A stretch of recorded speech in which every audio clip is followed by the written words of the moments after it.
नमस्कार, वंदे मातरम। मैं सिद्धार्थ लाटा आपके अपने इस ऑनलाइन क्लास में विद्या भारती की ओर से आप सबका स्वागत करता हूं। आज हम पढ़ रहे हैं नीति के दोहे रहीमदास जी के द्वारा जो रचित हैं। इससे पहले वाली क्लास में हमने रहीमदास जी के कुछ पद हमने पढ़े थे और आगे के जो पद जो हैं वो हम अब पढ़ रहे हैं। ये जो पार्ट है ये पार्ट सेकंड है या दूसरा पार्ट है जिसमें हम रहीमदास जी जो बचे हुए पद हैं उनको अभी यहाँ पर पढ़ रहे हैं। इससे पहले हमने ध्यान किया रहीमदास जी का परिचय हमने ध्यान किया था कि रहीमदास जी का जन्म जो है वो 1556 में हुआ था। ये हमने ध्यान किया इनके पिता बैरम खान जो है वो अकबर के संरक्षक थे। ये हमने ध्यान किया कि रहीमदास जी खुद युद्धवीर और दानवीर थे, क्योंकि ये खुद अकबर के 9 रत्नों में से सेनानियों में से प्रमुख माने जाते हैं और संत कवि के रूप में अपनी पहचान रखते हैं। ये भी हमने ध्यान किया कि संत की कोई जाति या धर्म नहीं होता है।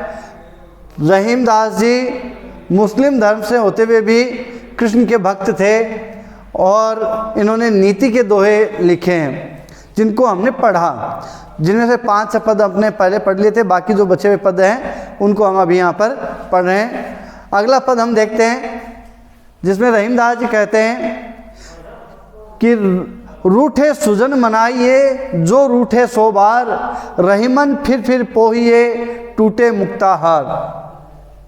रहीमदास जी कहते हैं कि अगर सूजन से मतलब क्या है, अच्छे जन, यहाँ पर सुपसर्ग से लग करके और जन बना है, सुपसर्ग लगाया जन के। सु का मतलब होता है अच्छे या भले। भले व्यक्ति अगर हमसे किसी बात पर नाराज भी हो जाएं तो हमें उन्हें बार बार मना लेना चाहिए। अगर कितनी भी बार हमें उन्हें मनाना क्यों ना पड़े, हमें अच्छे व्यक्तियों को मना लेना चाहिए। यहाँ पर अच्छे व्यक्तियों, भले व्यक्तियों के रूठ जाने पर, अगर मान लो किसी बात के कारण भले व्यक्ति हमसे नाराज हो जाते हैं, हमसे रूठ जाते हैं, तो हमें उनको मना लेना चाहिए। किस प्रकार से? रहीमन फिर पोइए टूटे मुक्ताहार। जिस प्रकार से मोतियों की माला, मुक्ताहार मोतियों की माला अगर टूट जाती है तो हम क्या करते हैं, उन मोतियों को फिर बार बार उनको पो लेते हैं, उनकी माला फिर से बना लेते हैं, क्योंकि जिस प्रकार से मोती बहुमूल्य होते हैं और हम उनको कहीं भी खोना नहीं चाहते हैं, उसी प्रकार से हमें अच्छे व्यक्तियों को भी खोना नहीं चाहिए, उन्हें हमें फिर से मना लेना चाहिए। अगला पद हम ध्यान करते हैं जिसमें रहीमदास जी कहते हैं कि तरवर फल नहीं खात है, सरवर पिए न पान, कही रहीम पर काज हित, संपत्ति संचय सुजान। रहीमदास जी कहते हैं कि तरवर फल नहीं खात है। तरवर से मतलब है पेड़ से। वृक्ष जो है, जो फलदार जो वृक्ष होते हैं वो कभी भी अपने फलों को खुद नहीं खाते हैं।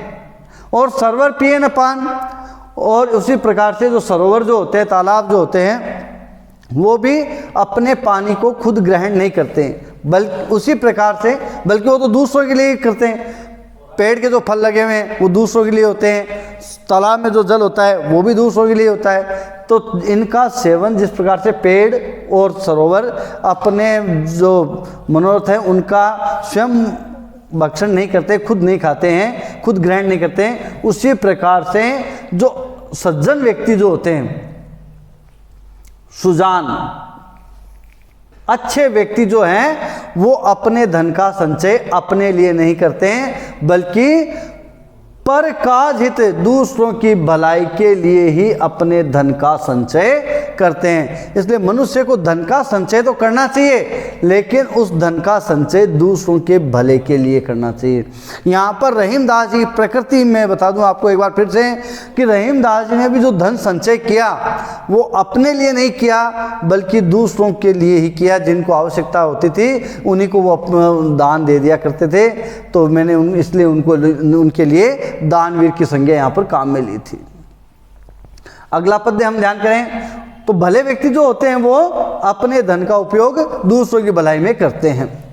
अगला पद हम ध्यान करते हैं कि थोते बादर कुआर के जो रहीम गहरात, धनी पुरुष निर्धन भये, करे पाछली बात। रहीमदास जी कहते हैं कि थोते बादर कुआर के, कुआर जो है यहाँ पे कुआर मास, ध्यान करेंगे ये महत्वपूर्ण पॉइंट है। कुआर शब्द जो है ये आश्विन मास के लिए आया है। अश्विनी मास जो है, अश्विन मास जो होता है, अभी जैसे श्रावण मास चल रहा है, श्रावण के बाद में भाद्रपद और उसके बाद में अश्विन मास। तो श्रावण और भादवे इन 2 महीनों में जो खूब वर्षा होती है, वर्षा होने के बाद में बादल रिक्त हो जाते हैं, जल से रिक्त हो जाते हैं, और वो जब वापस आते हैं तो वो अधिक गर्जना करते हैं लेकिन बरसते कम हैं।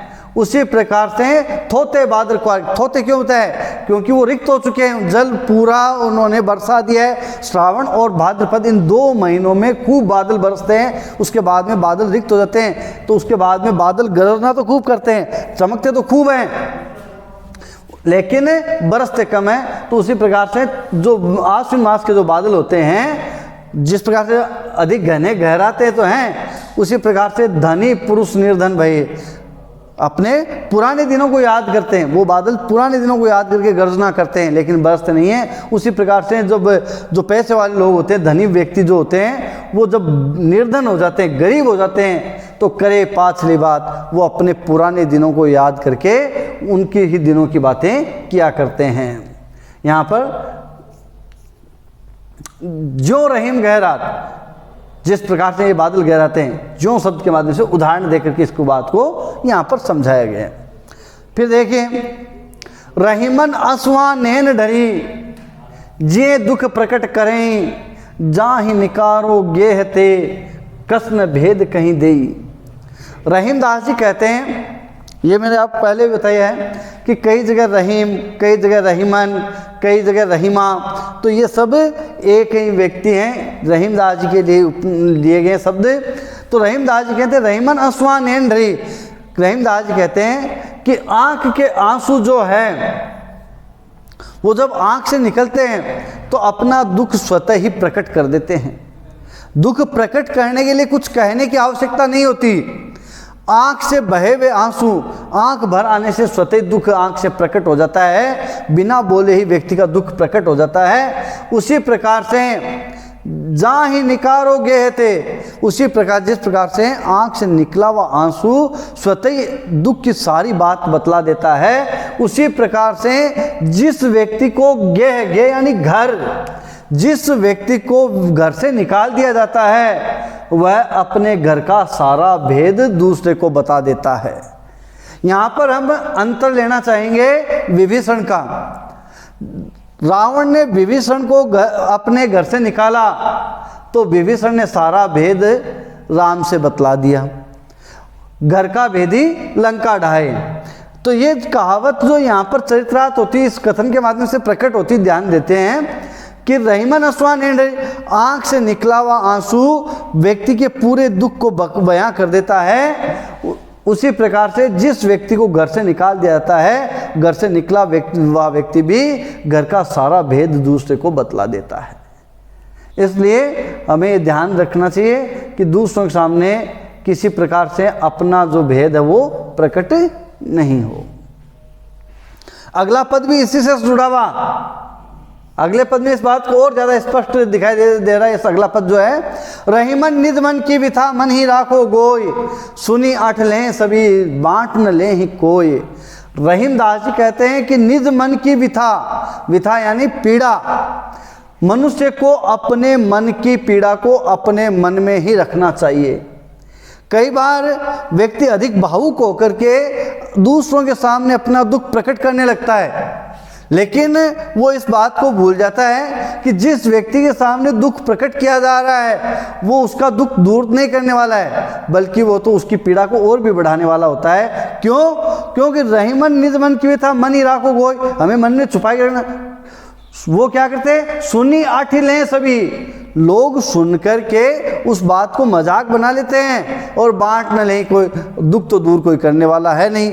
इसलिए व्यक्ति को अपना दुख हर जगह नहीं बांटना चाहिए, हर जगह प्रकट नहीं करना चाहिए, क्योंकि लोगों की प्रकृति किस प्रकार की है कि लोग जो हैं दूसरे को दुखों को सुनते जरूर हैं, उनको दूर करने का प्रयास नहीं करते, बल्कि अपने मनोरंजन के लिए अटलें, मजाक बनाने के लिए सुनते तो सब हैं, बांट न ले ही कोई, उनको दूर करने का प्रयास कोई भी नहीं करता है। इसलिए हमें हमारी पीड़ा को हर जगह व्यक्त नहीं करना चाहिए, हर किसी के सामने व्यक्त नहीं करना चाहिए। अगला पद हम देखते हैं। रहीमदास जी कहते हैं कि दीन सबन को लखत है, दीन ही लखे न कोई, जो रहीम दीन ही लखे, दीन बंधु सम होय। अभी मैंने आपको पहले बताया था रहीम, रहीमन, यहाँ पे फिर से रहीम शब्द आया है। तो रहीमदास जी कहते हैं कि दीन सबको लखत है। दीन, यहाँ पर दीन से मतलब दीन दुखी पीड़ित व्यक्ति से है। जो पीड़ित है, लाचार है, गरीब है, वो सबको आशा भरी निगाहों से देखता है कि कोई उसके दुख को दूर करे। लेकिन दीन ही लखे नहीं कोई, लेकिन उस गरीब, उस दुखी की तरफ किसी की भी नजर नहीं जाती है। तो रहीमदास जी कहते हैं कि जो रहीम दीन ही लखत, जो व्यक्ति उन गरीबों की तरफ ध्यान देता है, उस दुखी की तरफ ध्यान देता है, वह व्यक्ति दीन बंधु सम होय। सम किसके समान? दीन बंधु। दीन बंधु का मतलब है परमात्मा, ईश्वर के समान हो जाता है। जो व्यक्ति वास्तव में गरीबों की तरफ देखता है, जो गरीबों के दुख दूर करता है, वह व्यक्ति उन गरीबों के लिए तो परमात्मा के समान होता है, ईश्वर के समान होता है। इसलिए हमें गरीबों के दुख को दूर करना चाहिए, क्योंकि ये हम बात सब सुनते हैं कि ईश्वर है परमात्मा, लेकिन ईश्वर परमात्मा मनुष्य के रूप में ही होता है। और ईश्वर परमात्मा के रूप में हम सब मान लो एक दूसरे की अगर सहायता करते हैं, तो जिसकी सहायता करते हैं उसके लिए तो हम स्वयं परमात्मा के तुल्य हो जाते हैं। इसलिए हमें गरीबों के दुखों को दूर करने का प्रयास करना चाहिए। तो जो व्यक्ति गरीब को, दुखी को देखता है, वो उसके लिए दीन बंधु किस तरह होता है। फिर रहीमदास जी कहते हैं कि दोनों रहीमन एक से, जो लो बोलत नाही, और जान परत है काक पिक, ऋतु बसंत के माही। रहीमदास जी ने बड़ी सुंदर बात यहाँ पे बताई है। प्रतीकात्मक रूप से यहाँ पर ये पद कहा गया है कि जिस प्रकार से मूर्ख और विद्वान दोनों व्यक्ति जब तक शांत रहते हैं तब दोनों समान दिखाई देते हैं। और उनका यहाँ पर उदाहरण किसका लिया है? काक पिक, कौवे और कोयल के लिए। जिस प्रकार से कौवा और कोयल दोनों देखने में एक जैसे दिखाई देते हैं, दोनों का रंग रूप से दोनों एक जैसे दिखाई देते हैं, लेकिन जब तक वो दोनों बोलते नहीं हैं तब तक पता नहीं चलता है कि कौन सा कौवा है, कौन सी कोयल है। लेकिन उन दोनों का पता कब चलता है? ऋतु बसंत के माही, जब बसंत ऋतु आती है तब दोनों का पता चल जाता है। दोनों का पता चलता है कि ये कौवा है, ये कोयल है। तो जिस प्रकार से मूर्ख व्यक्ति और विद्वान व्यक्ति का बोलने से ही पता चलता है, इस प्रकार से, तो इसलिए मूर्ख व्यक्तियों को मौन धारण किए हुए रखना चाहिए। ये इस प्रकार का उपदेश इसमें प्रकट किया गया है। तो जब तक कौवा और कोयल बोलते नहीं हैं तब तक उनके भेद का किसी को पता नहीं चलता है, और जब वो बोलते हैं तब उनके मूर्खता, उनकी आवाज़ के द्वारा उन दोनों की पहचान हो जाती है। इसलिए मनुष्य को वही ध्यान करना चाहिए कि जो व्यक्ति मूर्ख जो व्यक्ति है उन्हें शांत रहना चाहिए, बोलना नहीं चाहिए। अधिक बोलने से उनकी मूर्खता ही झलकती है। अगला पद हम ध्यान करें। रहीमदास जी कहते हैं कि बड़े बड़ाई न करे, बड़े न बोले बोल, रहीमन हीरा कब कहे, लाख टका मेरो मोल। जो यहाँ पर बड़ी सुंदर बात बताई गई है कि कुछ व्यक्ति बड़बोलेपन के कारण अपनी प्रशंसा खुद ही करते दिखाई देते हैं, लेकिन रहीमदास जी कहते हैं कि जो वास्तव में जो बड़े लोग जो होते हैं वो अपनी प्रशंसा अपने मुख से नहीं करते हैं। और यहाँ पर दृष्टांत किसका दिया है? हीरे का, कि रहीमन हीरा कब कहे, लाख टका मेरो मोल। जिस प्रकार से हीरा जो होता है वह कभी भी अपना मूल्य है वो स्वयं अपने मुख से बखान नहीं करता है, बल्कि जो पारखी जो होते हैं वो स्वयं उनका मूल्य निर्धारित कर देते हैं। इस प्रकार से जो वास्तव में जो व्यक्ति होते हैं, विद्वान जो होते हैं, वो अपना मूल्य स्वयं निर्धारित नहीं करते हैं, उन्हें कहने की आवश्यकता नहीं होती है, वो कभी भी बड़बोलेपन से अपने बोल नहीं बोलते हैं। फिर रहीमदास जी कहते हैं कि बिगड़ी बात बने नहीं लाख करो किन कोई, रहीमन फाटे दूध को मथे न माखन होय। रहीमदास जी कहते हैं कि हमें बात को बिगाड़ना नहीं चाहिए। किस प्रकार से?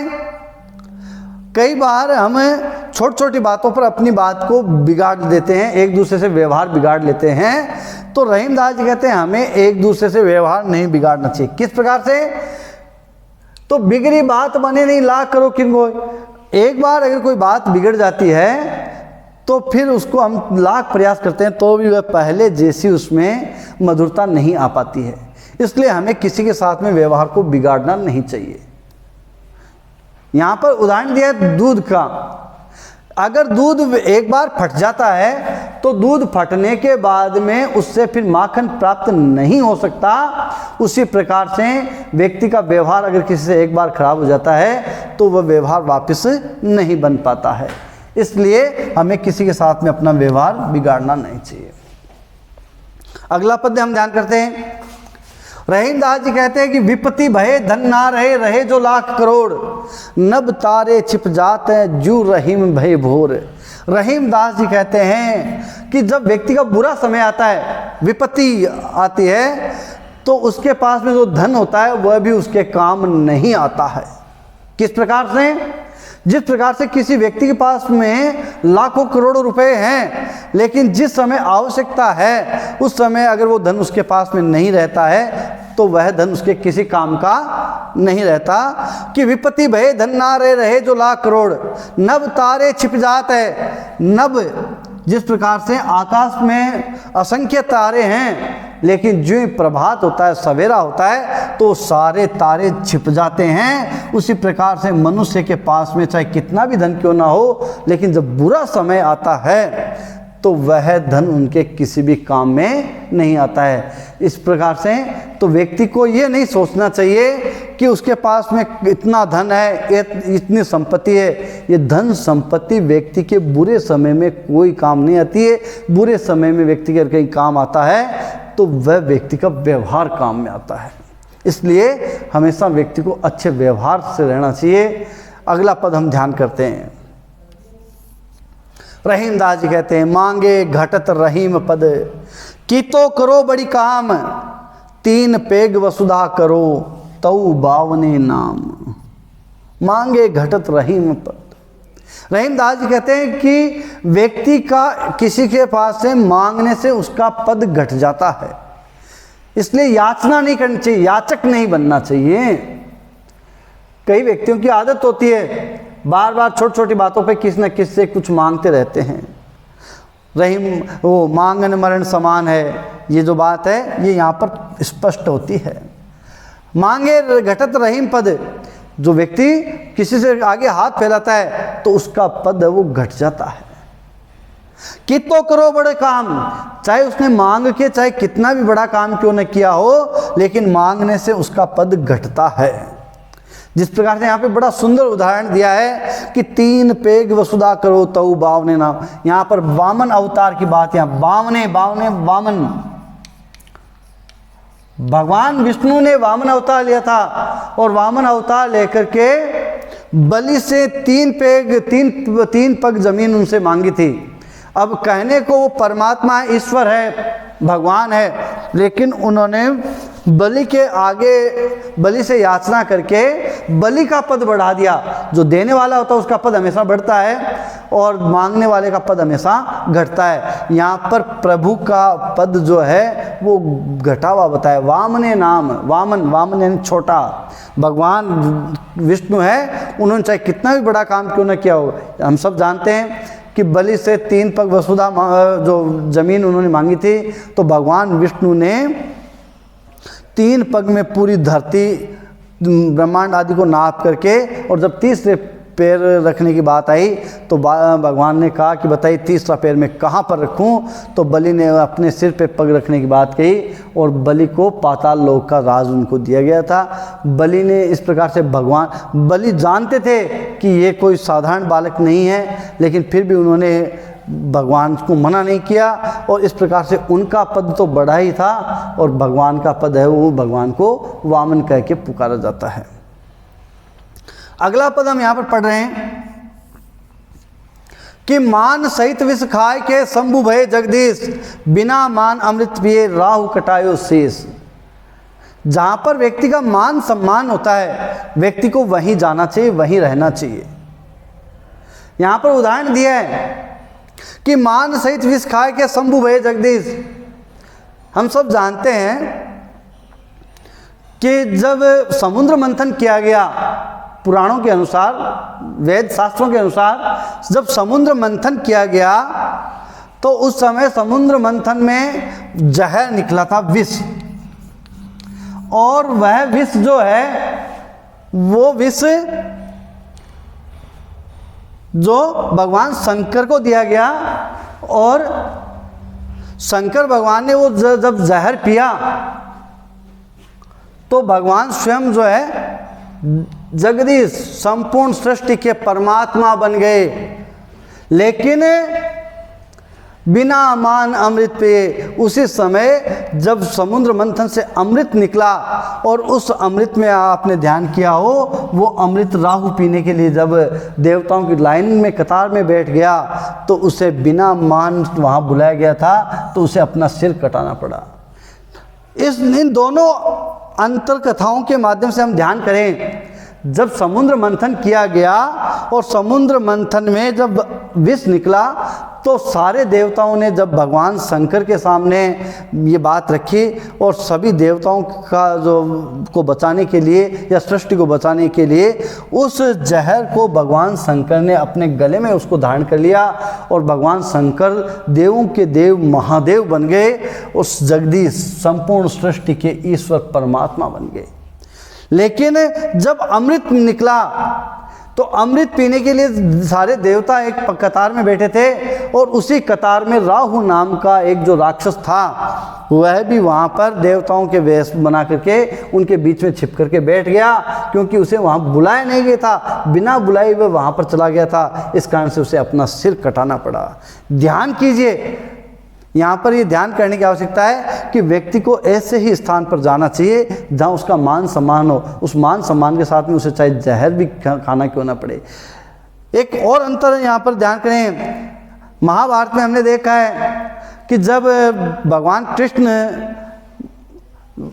जहाँ दुर्योधन के यहाँ पर जाते हैं तो दुर्योधन के यहाँ पे भोजन नहीं करते हैं, बल्कि विदुर के यहाँ जाकर के उनके यहाँ पर रूखी सूखी रोटी खाते हैं, क्योंकि वहाँ पर मान सम्मान है, और दुर्योधन के यहाँ पे मान सम्मान नहीं था। तो बिना मान सम्मान के अगर कहीं भी कुछ खाना पीना पड़े तो व्यक्ति को ऐसे स्थान पर नहीं जाना चाहिए, और जहाँ मान सम्मान होता है वहाँ पर व्यक्ति को चाहे कुछ भी खाने को क्यों न मिले, व्यक्ति को उसी स्थान पर जाना चाहिए। अगला पद हम ध्यान करें, रहीमदास जी कहते हैं, रहीमन जीवा बावरी कह गई सरग पाताल, आपहूं तो भीतर भई जूती खात कपाल। रहीमदास जी कहते हैं, रहीमन जीवा बावरी, रहीमदास जी ने जीव को बावली बताया है। क्यों बताया? क्योंकि व्यक्ति बोलता जीभ से है। तो रहीमन जीवा बावरी कह गई सरग पाताल, किसी को भी अच्छा या बुरा बोल जाती है। सरग पाताल, यहाँ पर देखेंगे ये विपरीतार्थक है दोनों। स्वर्ग को पाताल बोल दिया जाए, यहाँ स्वर्ग को पाताल बोलने से तात्पर्य क्या है? किसी अच्छे व्यक्ति को बुरा बता देना या बुरे व्यक्ति को कुछ भली बुरी बात कह देना। तो रहीमन जीवा बावरी कह गई सरग पाताल, जो कहनी थी उसके विपरीत कोई बात बोल देती है। इसलिए हमें जीभ से संभाल करके, हमें वाणी हमेशा संभाल करके बोलना चाहिए। क्यों? आपहूं तो भीतर भई और जूते खात कपाल। जीभ क्या होती है? जीभ खुद तो बोल देती है, जीभ से हमने कुछ भी बोल दिया, जीभ तो बोल करके अंदर हो जाती है।